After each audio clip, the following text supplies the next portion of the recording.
Buong buhay ko po ngayon lang po kasi nakarating po dito sa Maynila. Paano pag birthday nito ni Clara May? Wala po. Apat po kasi yung anak ko po yung isa. As a nanay, sobrang sakit ng ganito. Kinala niya po yung swerte po sa aming buhay po kaya po naranasan po namin yung mga ganito pong bagay.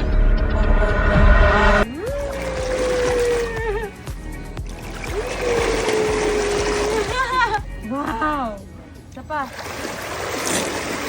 Kasi, nag-enjoy ka ba ngayon? Sobra po. Lalo na po yung kanina po nung magkakasama po tayo sa sasakyan po. Yung nakita ko po yung mga building, yung mga ano po, sobrang tuwan-tuwa po. Kasi sa buong buhay ko po ngayon lang po kasi nakarating po dito sa Maynila. Sobrang namangha. Ngayon ka lang? Opo. Nakarating dito? Opo. Namangha. Ilang taong ka na? 26 po. Ngayon lang po ako nakarating po dito sa Maynila. Na ganito po pala kaganda po ang Maynila. Hindi ko po akalain sobrang tuwa po ako eh. Nakakita po ako ng mga gusali po. Tapos po yung mga planeta po. Yung parang planeta po ata yun. Planeta.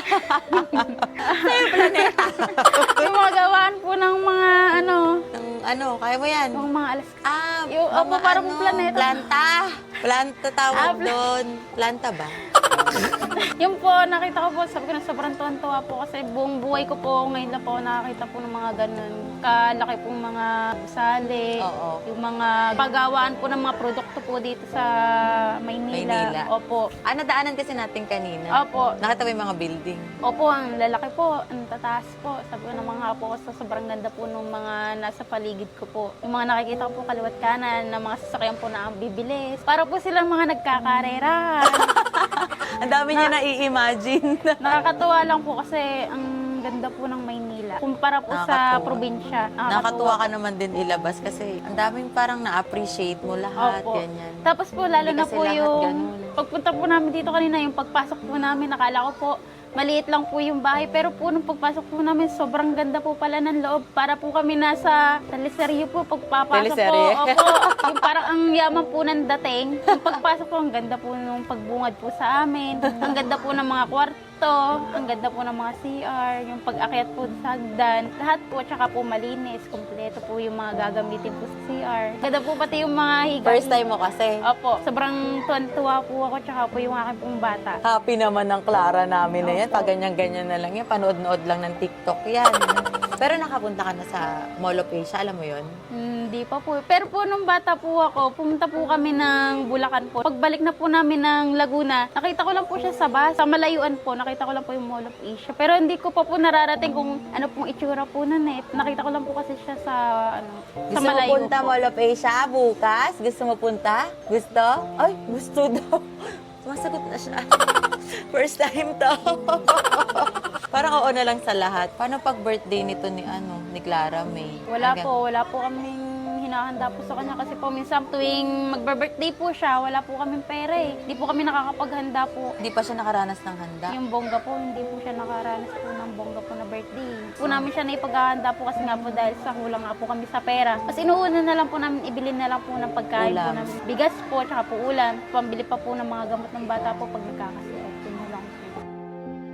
Buti na lang nakapag-celebrate tayo ng birthday mo kahapon, Kaya- be.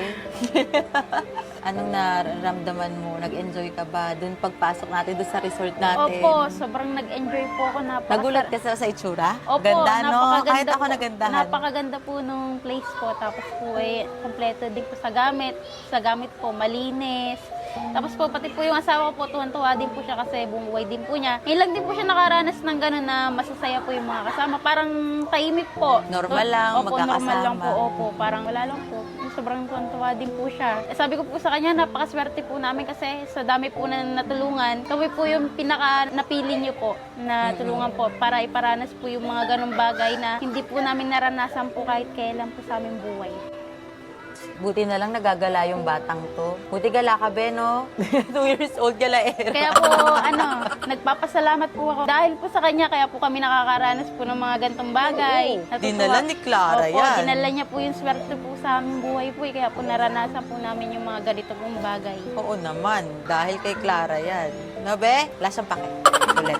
ito po ay nagkaroon din po ng hika. Kami po ay takot na takot. At kasi po akala ko nga po ay madadala po namin sa ospital. Nag-ano po siya, nagsusuka po, nagtatae. Di sa sobrang taranta ko po, di ko po malaman kung ano pong gagawin ko. Sabi ko po sa asawa ko, ano, itatakbo na ba natin ito sa ospital? Ang sabi naman po ng asawa ko, bumili ka na lang ng gamot para sa hika. Para ano na natin ng nebulizer, miram na lang tayo sa barangay. Pero nakahiram naman kayo. Opo, Ay, nakahiram. hinihika din to. Hinihika din po siya pag po siya ay nasosobrahan po sa lamig. Sa lamig. Opo. Nakakatakot din po siyang hikain po eh. Parang akala mo po naghihingalo na po siya. Ay, ganun. Opo. Kailangan pala bilan ng nebulizer Puro din po, nito.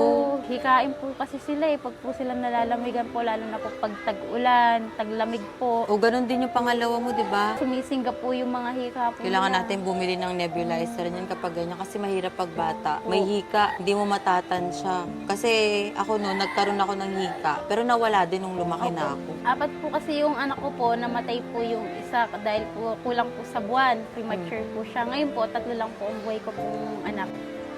Bakit namatay yung una? Ano po siya, kulang po sa buwan po. 8 months lang po siya eh. 8 months lang. Opo, hindi pa po gaano buo po yung kanyang baga po, kaya po siya namatay po. Ano yung pagkalabas? Buhay. Nawala na siya. Buhay, siya. po siya, opo. Parang mga ilang oras lang din po siyang namatay siya na din namatay. po. Opo, bumigay na din po siya.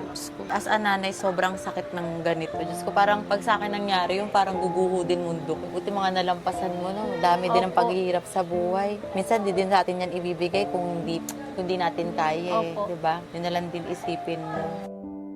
Hindi din kasi uubra yung ganyan, eh, no? Hindi ka namang makakaalis kasi Wala po, pati ako pong pupuntang iba po eh. Wala na po akong nanay at tatay. May mga kapatid nga po ako, pero wala naman po mga pakialam. Wala pong concern po sa akin. Simula po nung nagkaanak po ko, hindi man lang po nila ako natulungan pag po nagkakasakit yung mga anak ko po. Hindi po nila ako matulungan. Wala po silang malasakit po sa amin.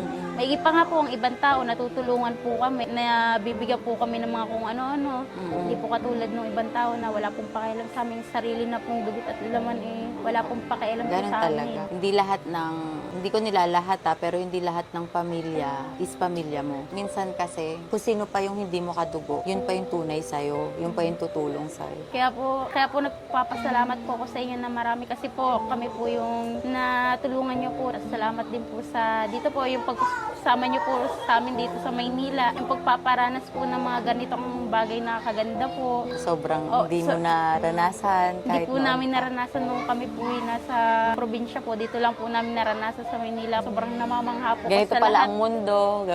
Ito po pala kaganda po ang ano po ng Maynila. Okay, dami na namin na pag-usapan.